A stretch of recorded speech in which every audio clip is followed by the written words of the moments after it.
We get plenty of guests to talk to, including my guest tonight, who's making his first run for office, hoping to become the first Republican elected to a House seat here in the city of Boston in a good number of years. Brad Marston joins us. And Brad, nice to have you here. Joe, thanks so much. I should say. I think what inspired me, I actually gave a speech back in April, and one of the lines I used was, no politician from dog catcher down to governor should run unopposed. And I thought more about it, and I believe that balanced government is better government. I mean, it's more ideas, more debate from a broad spectrum.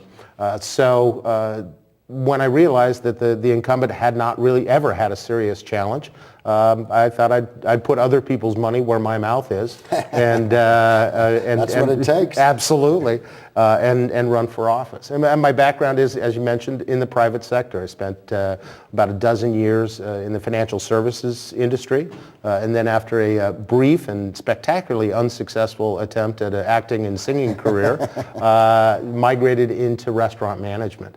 And between understanding the numbers and understanding how to take care of people, I don't know if there's a better preparation for being a public servant. I think the implication is, I hope, I'm asked constantly, what's the message that this sends? And I hope it's the same message that President Kennedy sent years and years ago when he said, let's not look for the Democratic answer or the Republican answer, let's look for the right answer. And I think that's why I was an early supporter of Scott's, because I know that's his belief, and it is mine as well. What makes you think you could topple a sitting incumbent in a district like the 8th Suffolk? As I've said, I look forward to running against an incumbent because incumbents have records. And to her credit, the current incumbent, unlike many of her colleagues, her record does not involve federal prosecution or local law enforcement. But it is a record nonetheless. And I'm going to have to ask the voters in the district to compare what she has done for the district with what she's done to the district. And I don't think that's a contrast that really serves her particularly well. Explain that, because I'm not sure I understand it either. Well, she voted for a budget that cut $90 million in local aid from Marston. Representative Walz and I are going to have plenty of time to basically lay out our vision for the district, and I think more broadly, given the problems that the Commonwealth faces, what our solutions are for the people of the Commonwealth. Tell our viewers how you would be different. And I'm not asking you to criticize her. How would Brad Marston be different? I think there are plenty of ways. In fact, Leader Jones, Senate Minority Leader Rich Tassay have already offered $1 billion worth of budget savings that don't involve cuts to safety net programs, that don't involve a reduction in services, just more efficient ways of conducting state business. I support those. I have other ideas that I'll be laying out over the course of the campaign. So that's, I would say is a big difference. I've taken the Citizens for Limited Taxation No New Taxes pledge and have been endorsed by the CLT. I want to keep taxes low. I want to put our spending on a sustainable course, which it is not. Okay. So that I'm we going to play a little devil's advocate with you. Sure. But gee, and in fact, Storrow Drive is crumbling. Brad, how are we going to pay for that if we don't have? Maybe we have to add a couple of pennies to the gas tax to pay for the upkeep of those roads and bridges. It's a public safety issue. What's wrong with that? As I said, there are other ways to save money without cutting.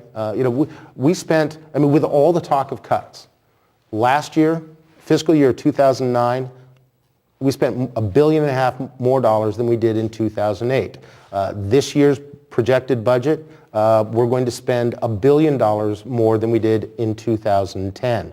So it's not a question of not having enough revenues. It's a question of what are your priorities. What is going to put me in the State House doing work for the people of my district is by finding probably 3,000 or 4,000 either previous non-voters or low propensity voters, finding out what their concerns are, motivating them, and getting them to the poll.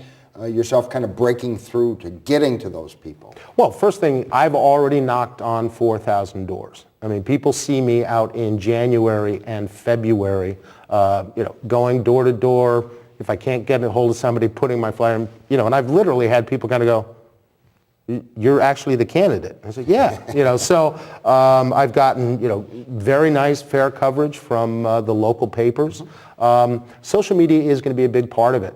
80% of the district is 55 and under. Those people are online, and we have a pretty robust social media campaign, certainly for a state rep race. I mean, I remember the old days when I had more Twitter followers and Facebook friends than Scott did. But we're on Twitter, got 2,100 followers. Our YouTube, campaign YouTube videos have gotten already a couple of thousand views. In fact, my whole campaign website, bradmarston.com, is built on a social networking platform. Anything you can do on a Facebook, upload videos, create groups, etc., that's, you can do on my website. So social media is going to be a big part. And I think one of the things, because I was also involved in the McCain campaign from the online side as a volunteer, and I learned a lot of things, what you don't want to do. And the importance of social media, the power of social media is engagement. Would you admit that it will be somewhat of an uphill climb? I mean, given that there's not much of a history of a Republican, and I'm not saying this to in any way disparage or put down your campaign. I give you high marks for doing it, and I think it is so important to have lots of voices.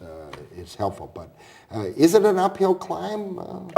There's some people that would say it's impossible. If I'm, those people don't work for my campaign anymore. And anybody who says it's impossible, I sort of have, 4 words: President Obama, Senator Brown. Okay, we're 8 months out. Anything can happen. Is it going to be difficult? Sure. Honestly, if I win in the 8th Suffolk, it will probably be as big or a bigger story, not that it'll get the national attention, than Scott winning.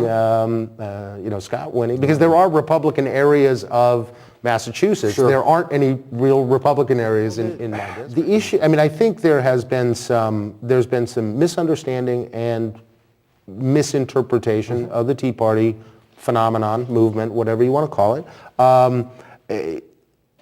Some of it willful. But the thing is that, in the Tea Parties that I've attended, organized, the people I talk to, what is motivating people are not social issues.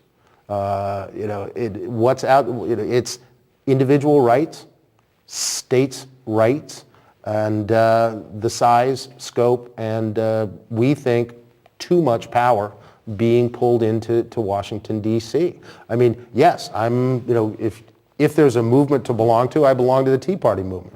I'm also a card-carrying member of the ACLU. I'm going to belong to any organization that promotes individual liberty and civil liberties. Well, we want to wish you the best of luck, and thank you so much for coming in. It sounds like you're very well organized, and good luck in your campaign as we get farther down the road. Hopefully we can have you back, and maybe the UN Representative Walls at some point. We'd love to have you here. I'd be happy to do it, and thanks so much.